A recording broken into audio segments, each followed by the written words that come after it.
በግድግዳው ላይ የታየው ጽሕፈት ንጉሥ ቤልሻዛር ለሺህ መኳንንቱ ታላቅ ግብዣ አደረገ። በሺሁም ፊት የወይን ጠጅ ይጠጣ ነበር። ቤልሻዛር የወይን ጠጁን እየጠጣ ሳለ አባቱ ናቡከደነጾር ከኢየሩሳሌም ቤተ መቅደስ ያመጣቸውን የወርቅና የብር መጠጫዎችን እርሱና መኳንንቱ ሚስቶቹና ቁባቶቹ ይጠጡባቸው ዘንድ እንዲያመጡለት አዘዘ። ከዚያም በኢየሩሳሌም ከነበረው ከእግዚአብሔር ቤተ መቅደስ የተወሰዱትን የወርቅ መጠጫዎች አመጡ። ንጉሡና መኳንንቱ ሚስቶቹና ቁባቶቹም ጠጡባቸው። የወይን ጠጁንም እየጠጡ የወርቅና የብር፣ የናስ፣ የብረት፣ የእንጨትና የድንጋይ አማልክትን አመሰገኑ። በድንገትም የሰው እጅ ጣቶች ታዩ። በቤተ መንግሥቱ ውስጥ በመቅረዙ ትይዩ ባለው ግድግዳ ልስን ላይ ጻፉ። ንጉሡም ይጽፍ የነበረውን እጅ አየ። በዚያን ጊዜ ንጉሡ በድንጋጤ ተሞላ፣ ፊቱም ተለዋወጠ። እጆቹና እግሮቹ ከዱት፣ ጉልበቶቹም ተብረከረኩ። ንጉሡም ድምፁን ከፍ አድርጎ አስማተኞችን፣ ኮከብ ቆጣሪዎችንና መተተኞችን እንዲያስገቡለት አዘዘ። ለባቢሎናውያኑ ጠቢባን እንዲህ አላቸው፣ ይህን ጽሕፈት አንብቦ ትርጉሙን የሚነግረኝን ሐምራዊ መጎናጸፊያ ለብሰዋለሁ፣ የወርቅ ሐብልም በአንገቱ ላይ አጠልቅለታለሁ። በመንግሥቴም ላይ ሦስተኛ ገዥ ይሆናል። ከዚያም የንጉሡ ጠቢባን ሁሉ ገቡ። ነገር ግን ጽሕፈቱን ሊያነብም ሆነ ትርጉሙ ምን እንደሆነ ለንጉሡ ሊነገር የሚችል ማንም አልነበረም። ንጉሥ ቤልሻዛር ከፊት ይልቅ ፈራ፣ ፊቱም እጅግ ተለወጠ። መኳንንቱም ግራ ገብቷቸው ተደናገጡ።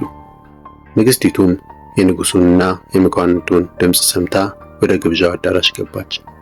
እንዲህም አለች፣ ንጉሥ ሆይ ለዘላለም ንገሥ፣ አትደንግጥ፣ ፊትህም አይለዋወጥ። በመንግሥት ውስጥ የቅዱሳን አማልክት መንፈስ ያለበት አንድ ሰው አለ። ይህ ሰው በአባትህ ዘመን እንደ አማልክት ጥበብና ማስተዋል በእውቀትም የሞላበት ሆኖ ተገኝቷል። አባትህ ንጉሥ ናቡከደነጾርም የጠንቋዮች፣ የአስማተኞች፣ የኮከብ ቆጣሪዎችና የመተተኞች አለቃ አደረገው። ንጉሡ ብልጣሶር ብሎ የጠራው ይህ ዳንኤል መልካም መንፈስ፣ ዕውቀትና ማስተዋል ያለው ሆኖ ተገኘ። ሕልምን የመተርጎም እንቆቅልሽን የመፍታትና የተሰወረውን የመግለጥ ልዩ ችሎታም ነበረው። ስለዚህ ዳንኤልን አስጠራ፣ እርሱም የጽሕፈቱን ትርጉም ይነግርሃል። ዳንኤልንም ወደ ንጉሡ አቀረቡት። ንጉሡም እንዲህ አለው፣ ንጉሡ አባቴ ከይሁዳ ማርኮ ካመጣቸው መካከል አንዱ የሆንኸው ዳንኤል አንተ ነህን? የአማልክት መንፈስ በውስጥህ እንዳለ ዕውቀት ማስተዋልና ልዩ ጥበብ እንዳለ ሰምቻለሁ። ይህን ጽሕፈት አንብበው ትርጉሙ ምን እንደሆነ ይነግሩኝ ዘንድ ጠቢባንና አስማተኞች በፊቴ ቀርበው ነበር፣ ነገር ግን ሊገልጡት አልቻሉም። አንተ ግን መተርጎምና አስቸጋሪ የሆነውን ነገር መፍታት እንደምትችል ሰምቻለሁ። ይህን ጽሕፈት አንብበህ ትርጉሙን ብትነግረኝ ሐምራዊ መጎናጸፊያ ያለብሱሃል፣ የወርቅ ሐብል በአንገትህ ያጠልቁልሃል፣ የመንግሥት ሦስተኛ ገዥም ትደረጋለህ። ዳንኤልም ለንጉሡ እንዲህ ሲል መለሰ፣ ስጦታዎችህን ለራስህ አድርግ፣ ሽልማቶችህንም ለሌላ ሰው ስጥ። ይሁን እንጂ ጽሕፈቱን ለንጉሡ አነባለሁ፣ ትርጉሙ ምን እንደሆነም እነግረዋለሁ። ንጉሥ ሆይ ልዑል አምላክ ለአባትህ ለናቡከደነጾር ገናናነትንና ታላቅነትን ክብርንና ግርማን ሰጠው። ከሰጠው ታላቅ ሥልጣን የተነሳ ሕዝቦችና መንግሥታት፣ ልዩ ልዩ ቋንቋ የሚናገሩ ሰዎችም ሁሉ ተንቀጠቀጡለት፣ ፈሩትም። ንጉሡም ሊገድል የፈለገውን ይገድል፣ ሊያድን የፈለገውን ያድን፣ ሊሾም የፈለገውን ይሾም፣ ሊያዋርድ የፈለገውንም ያዋርድ ነበር። ነገር ግን ልቡ በትዕቢት በጸናና በእብሪት በተሞላ ጊዜ ከዙፋኑ ተወገደ፣ ክብሩም ተገፈፈ።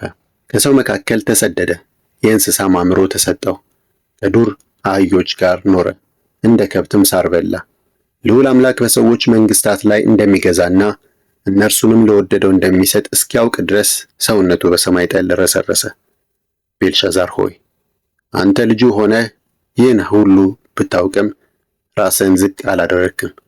ይልቁንም በሰማይ አምላክ ላይ በመታበይ ራስህን ከፍ ከፍ አደረግክ። የመቅደሱን መጠጫዎች አስመጣህ። አንተና መኳንንትህ ሚስቶችህና ቁባቶችህም የወይን ጠጅ ጠጣችሁባቸው። ማየት፣ መስማት፣ ማስተዋልም የማይችሉትን የብርና የወርቅ የናስና የብረት የእንጨትና የድንጋይ አማልክትን አመሰግንህ። ሕይወትህንና መንገድን ሁሉ በእጁ የያዘውን አምላክ ግን አላከበርህም። ስለዚህ እርሱ ጽሕፈቱን የጻፈውን እጅ ላከ።